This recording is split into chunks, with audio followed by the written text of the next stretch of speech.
Number the Stars, authored by Lois Lowry. Chapter 7. The House by the Sea. "Oh, Anne-Marie," Ellen said with awe in her voice.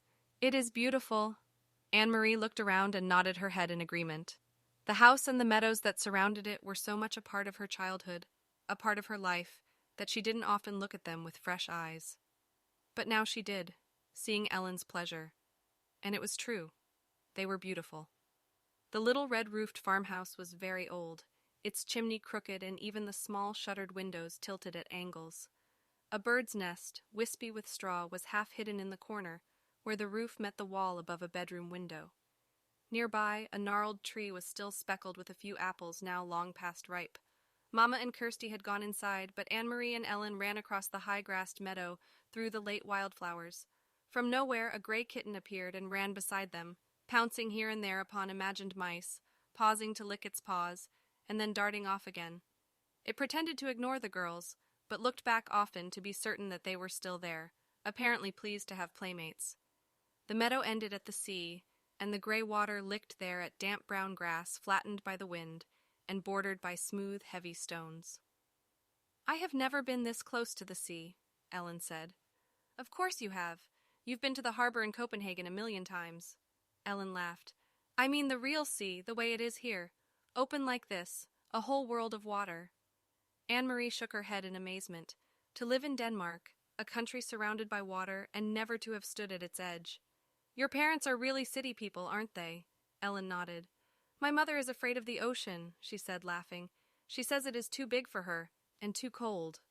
The girls sat on a rock and took off their shoes and socks. They tiptoed across the damp stones and let the water touch their feet. It was cold. They giggled and stepped back.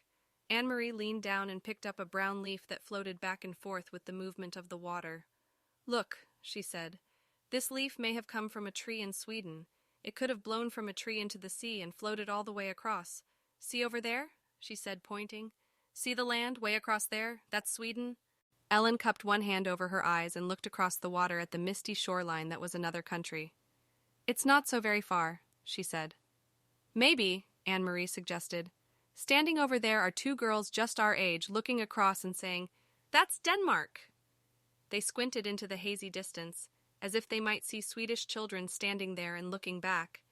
But it was too far. They saw only the hazy strip of land and two small boats bobbing up and down in the gray ruffles of separating water. "I wonder if one of those is your Uncle Henrik's boat," Ellen said. "Maybe, I can't tell. They're too far away. Uncle Henrik's boat is named the Ingeborg," she told Ellen, "for Mama." Ellen looked around.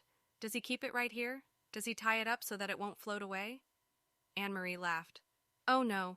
In town at the harbor there's a big dock and all the fishing boats go and come from there. That's where they unload their fish. You should smell it. At night they are all there, anchored in the harbor." "Anne-Marie! Ellen!" Mama's voice came across the meadow. The girls looked around and saw her waving to them. They turned, picked up their shoes, and began walking toward the house. The kitten, who had settled comfortably on the stony shore, rose immediately and followed them. "I took Ellen down to show her the sea," Anne-Marie explained when they reached the place where Mama waited. "She'd never been that close before. We started to wade, but it was too cold. I wish we had come in summer so we could swim." "It's cold even then," Mama said. She looked around. "You didn't see anyone, did you? You didn't talk to anyone?" Anne-Marie shook her head. "Just the kitten." Ellen had picked it up, and it lay purring in her arms as she stroked its small head and talked to it softly. "I meant to warn you. You must stay away from people while we are here." "But there's no one around here," Anne-Marie reminded her. "Even so, if you see anyone at all, even someone you know, one of Henrik's friends, it is better if you come in the house. It is too difficult, maybe even dangerous, to explain who Ellen is." Ellen looked up and bit her lip. "There aren't soldiers here too?" she asked. Mama sighed. "I'm afraid there are soldiers everywhere, and especially now. This is a bad time. Come in now and help me fix supper. Henrik will be home soon. Watch the step there. It's loose. Do you know what I have done? I found enough apples for applesauce.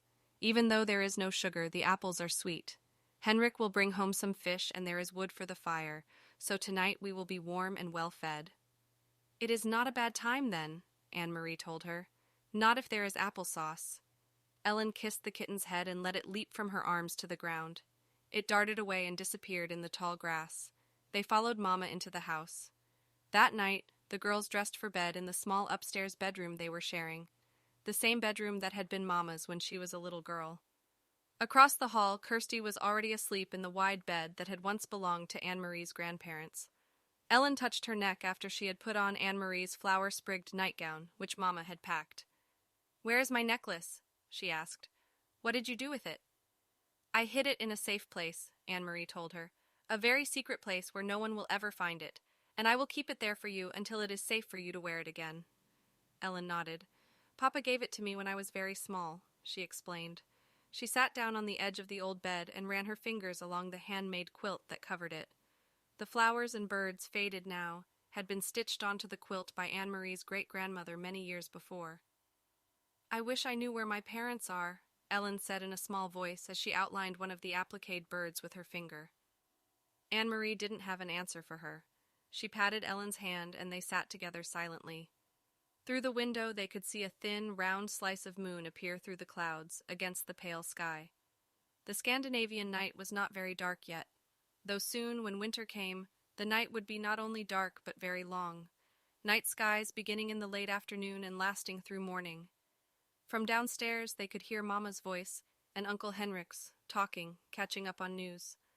Mama missed her brother when she hadn't seen him for a while, Anne-Marie knew. They were very close. Mama always teased him gently for not marrying. She asked him, laughing when they were together, whether he had found a good wife yet, one who would keep his house tidier. Henrik teased back and told Mama that she should come to Gilleleia to live again, so that he wouldn't have to do all the chores by himself. For a moment, to Anne-Marie, listening, it seemed like all the earlier times, the happy visits to the farm in the past with summer daylight extending beyond bedtime, with the children tucked away in the bedrooms and the grown-ups downstairs talking. But there was a difference. In the earlier times, she had always overheard laughter. Tonight there was no laughter at all.